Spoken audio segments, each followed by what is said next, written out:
Delving into the Bible, we come across characters like Ham that pique our interest in genealogy research. The fascination with our ancestors is a common one, often leading to exciting discoveries or a deeper understanding of our roots.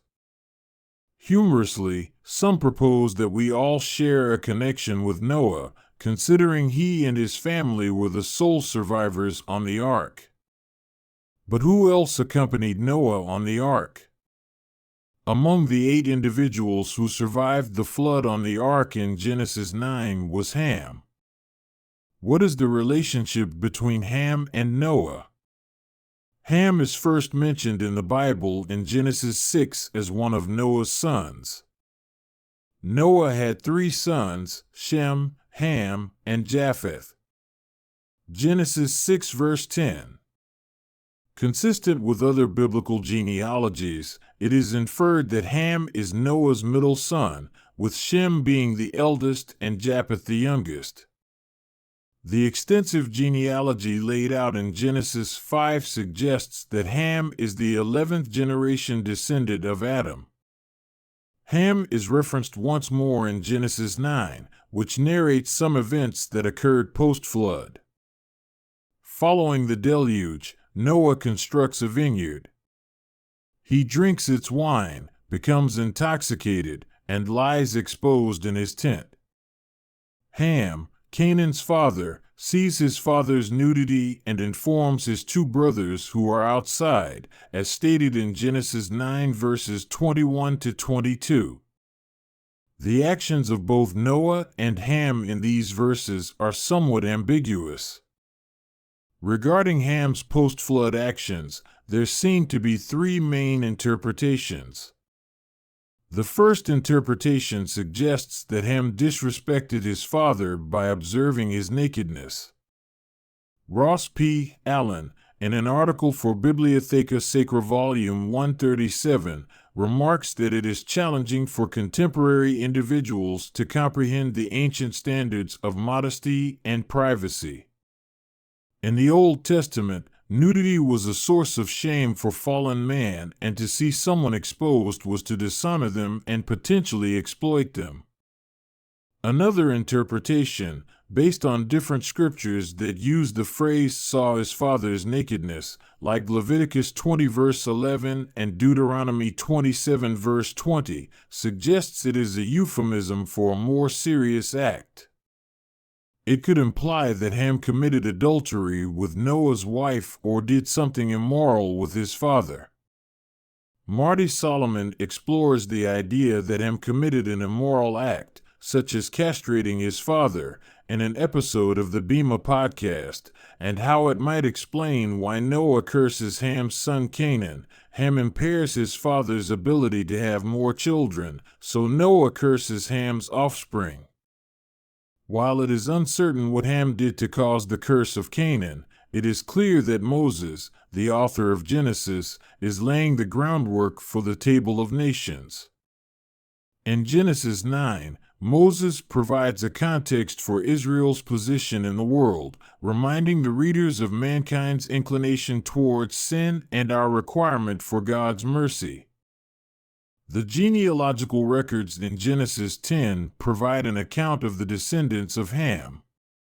Ham's line spread south, east, and southwest from Mount Ararat into Africa and Mesopotamia. The offspring of Canaan, one of Ham's sons, settled in Philistia, now known as Palestine. Bruce K. Waltke, in his book Genesis, highlights the significance of the Canaanite lineage, noting the absence of the usual 7s in Canaan's genealogy, implying disorder. Ham fathered 4 sons, Cush, Mizraim, Put, and Canaan, Genesis 10 verse 6.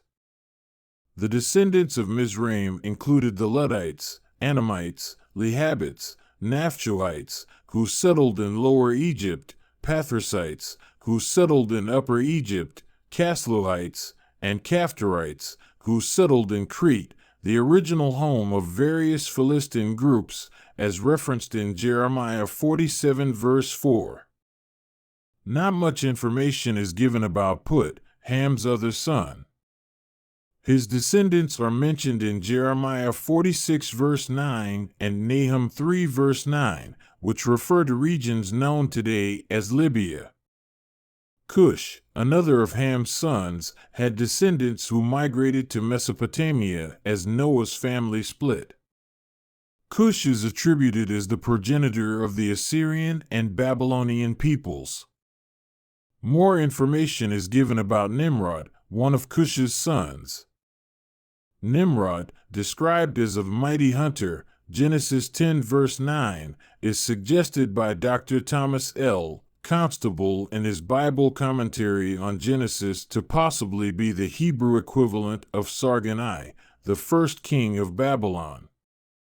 Constable also explores potential links to the Greek myth of Orion and a character named Nimrod in the flood narrative of the Epic of Gilgamesh. Finally, the descendants of Canaan are discussed. The only named son of Canaan is Sidon, Genesis 10 verse 15.